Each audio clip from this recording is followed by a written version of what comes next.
What's going on, everybody? Welcome back to the newly renamed Dynamis Gaming channel. My name is Cameron. For those of you who know me from prior channels, I've had a lot.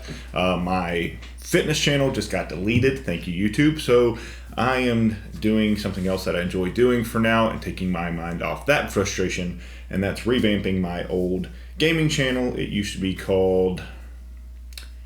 I actually don't remember at this point. So now it is Dynamis Gaming. So thank you for tuning in. I am going to just jump right into it. Bear with me. This is my first attempt at doing kind of everything that I got going on. I'm doing a AI generated campaign today, solo campaign, homebrew type thing, using ChatGPT. And I'm typing in a prompt, and it is basically just use Pathfinder 2e basic rules and act as the GM, blah, blah, blah, blah, blah. And I asked that it starts in a tavern, create a male character for me to use, track the HP throughout the campaign, and allow me to make manual dice rolls. I'll then input the dice rolls and use D20 for success or fails, and then a D4 for damage. ChatGPT takes it and runs away with it. So let's go. So first off, it starts me off with Roland, who is a human hunter. It has their stats. I'm going to add all of that up to the screen here. We'll see how much some of this actually comes into play. I've done this a couple times already.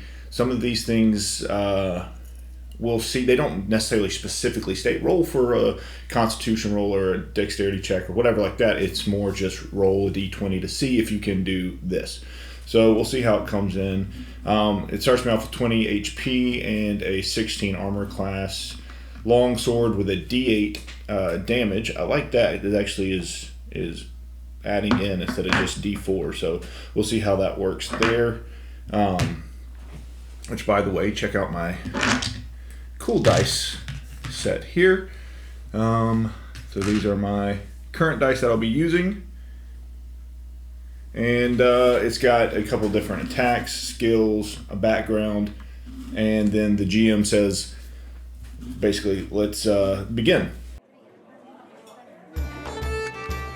As you sit down at the bar, you notice a group of rowdy individuals in the corner. One of them, a large man with a scar across his cheek, starts making his way towards you. He looks like he's looking for trouble. What do you do? And then at that point, everything that you're going to do, as far as this one goes, is you're going to manually input. I think ChatGPT 4 allows for some other stuff, so I'm going to look into that, seeing how these kind of go and if I want to take it that way. But for now, it's this. So, what do I do? So I am going to grab a drink,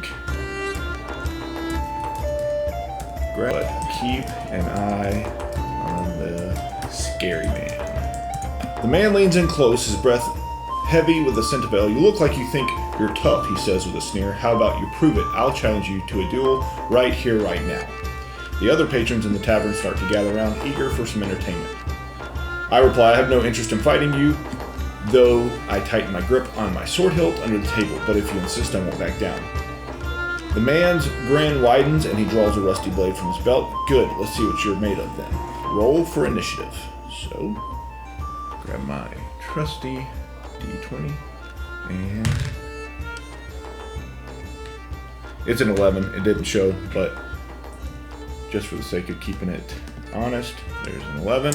I input it, and let's see what it says. Roland acts quickly, drawing his longsword as the man lunges forward with the rusty blade. Roland, you have the initiative. What do you do? I need to see. Does it say I have a weapon and a shield? Alright, so I am going to, while he is at sword length away, I'm going to take a strike. Roll to strike first, but raise my shield as well.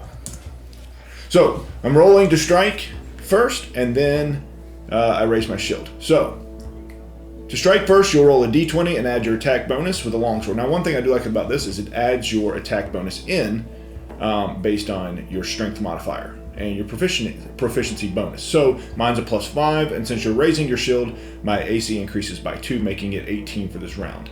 Roll the d20, add the 5, and since you're using a power attack, you'll have a -1 penalty to your attack roll, but gain +2 bonus. So roll the d20, add 4, and let me know the total. So it does all the math. Now this is actually the first time I've seen it be this specific, which is kind of nice. So let's see what I get. It is a nice 7. That was a bad roll. I'm trying too much to focus on keeping it in the screen here, so we'll see how it goes. Now, actually, hold on. I forgot to do one thing. Now, it was a 7 roll, but I forgot to add the 4. That's my fault. So it is 11. Oh, no, so there we go. So the first time I didn't add it, and it didn't add the attack bonus for me. Now I'm adding the attack bonus manually, and it's not allowing it. So I'm going to do that. So I'm going to do 7 plus 4. See if it gives it to me that way. All right. With a total of 11, Roland swings his long sword at the man, but the strike misses as the man manages to dodge out of the way at the last moment. However, Roland's shield remains raised, providing him with added defense. The man, seeing his chance, retaliates with a wild swing of his own blade.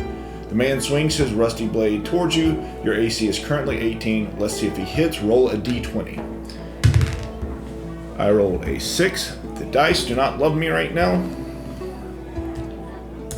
And let's see.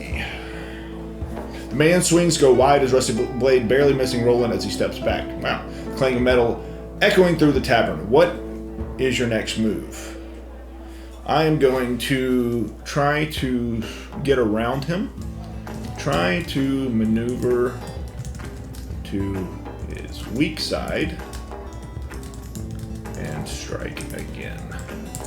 Roland attempts to maneuver around the man's weak side, looking for an opening strike. Roll another d20 for your attack, adding 5.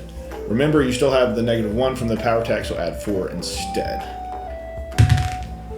I have 9 plus 5. I'm sorry, plus 4, so that is 13.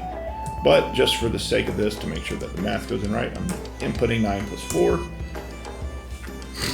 With a total of 13, Roland tries to exploit the opening on the man's weak side, but the strike narrowly misses once again as the man shifts his stance defensively. The man, seeing Roland's failed attempt, seizes the opportunity to retaliate with another swing of his blade. Roll a d20 to see if he succeeds. 7.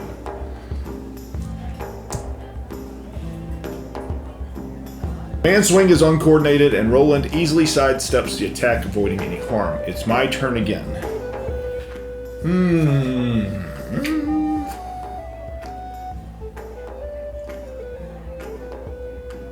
I'm going to try this. Shield check and swing with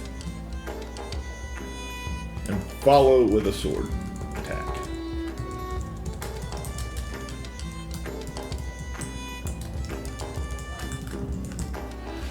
Shield check. All right, let's see if that hits. So, Roland decides to check his shield's position to ensure he has maximum force. That's not what I meant. All right. Shield strike to stun. There we go. Let's see if that does it. You got to be a little more precise sometimes with what you want to get across. Roland decides to go for a shield strike to stun his opponent before following up with a sword attack. First, resolve the shield strike. Roll a d20 for the shield strike, adding to your strength modifier plus 3. Let me know the total. So I've got 11 plus 3.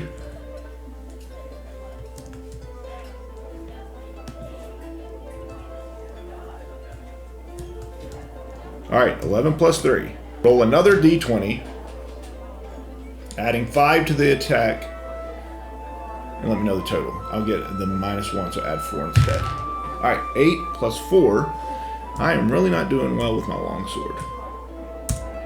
So what I did is I did the 11 plus 3 first, comma, and then 8 plus 4, so it does it in order. Roland swiftly strikes out with a shield, aiming to stun his opponent with a total of 14. His shield connects solidly with the man's jaw. Now the man needs to make a fortitude saving throw to resist. The man rolls a d20 to resist, and he fails. So I guess ChatGPT handles that for me. The force of the blow leaves him dazed for a moment, giving Roland the perfect opportunity to follow up with a sword attack. With a total of 12, Roland's sword swings true this time, dealing damage to the stunned opponent. Roll a d4 for damage and let me know the result. Now, earlier, I thought it was something else, so we will see. It is a 2. Praise nothing. All right. So it's a 2. Dealing 2 points of damage. Yada, yada, yada. Let's see what it says here.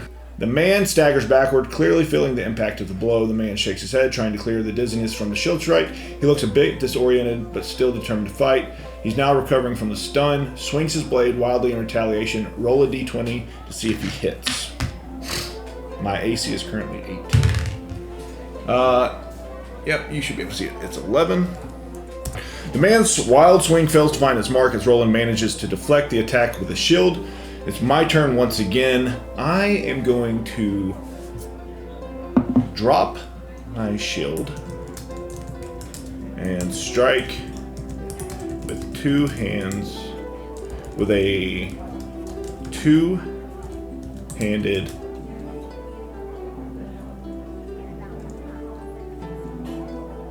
barrage of strikes with longsword. Let's see if it will do that. Now I understand that too. Some of the rules in play for Pathfinder, this is the basic rules that I'm using. I understand some of those are probably a little different. Let's see. It's probably not tracking a couple things, but as far as just a solo play where you can kind of get out and adventure a little bit, it's fun. At least for me it is. Roland decides to drop his shield and unleash a barrage of strikes with his longsword, wielding it 2-handed for maximum power. Roll a d20 for your attack, adding 5 to the result. Since you're not using your shield, there's no penalty. Let me know the note. Alright, so it is 17, finally. 17 plus 5. So that's a total of 22. My barrage of strikes with the longsword is relentless and precise, landing solidly on his opponent. Roll a d4 for damage and let me know the result. Alright, please give me something. It is 2. 1 step forward and 2 steps back. 2. Roland strikes, deal 2 points of damage to his opponent, who grunts in pain as the sword cuts through his defenses. The man looks visibly weakened, but he's still standing, albeit barely. Seizing the opportunity, the man gathers his strength for one final desperate swing of his blade. Roll a d20 to see if he manages to hit. It is a 14, of course, because why wouldn't it give him the same luck it gives me? The man's final swing falls short as Roland skillfully dodges out of the way, leaving the man off balance and vulnerable. It's your chance to finish the fight. What do? We follow up with a full swing of my long sword. Roland seizes his opportunity, follows up with a full force swing of his longsword aimed at the opponent. Roll 20 plus 5, or a d20 plus 5, so it's 9 plus 4.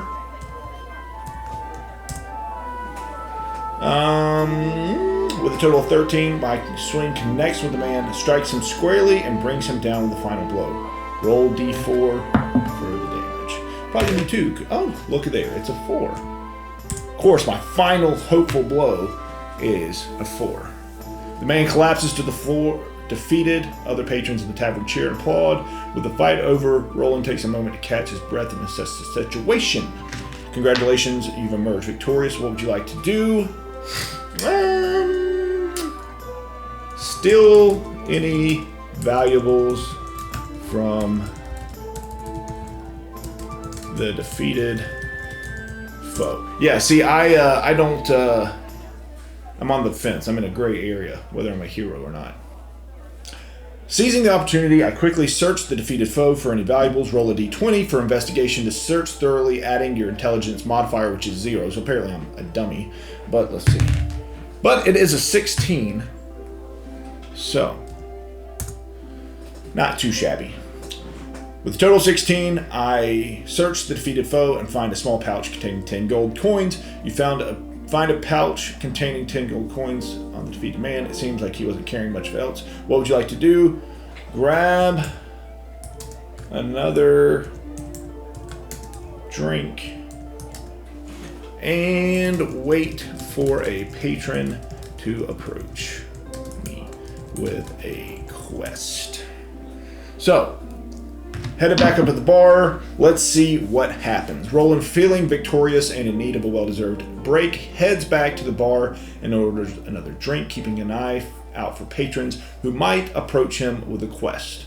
As he sips his drink, Roland's keen eyes scan the room, watching for any signs of someone in need of a skilled adventurer. A hooded figure approaches your table, eyeing you cautiously. You seem capable, they say in a low voice. I have a task that requires someone with your skills. Are you interested? What do you say, Roland? I'm all ears. I feel like that's something Roland would say. I mean, I've just met him today, but I feel like that's something he would say. The hooded figure nods, seemingly satisfied with my response. Excellent. I represent a group of individuals seeking to recover a valuable artifact stolen from us. It's rumored to be hidden in a nearby cave, guarded by creatures of darkness. We need someone brave enough to retrieve it for us. The figure slides a map across the table towards Roland, indicating the location of the cave. Roland, the figure awaits your response. Do you accept the quest to recover the stolen artifact from the cave?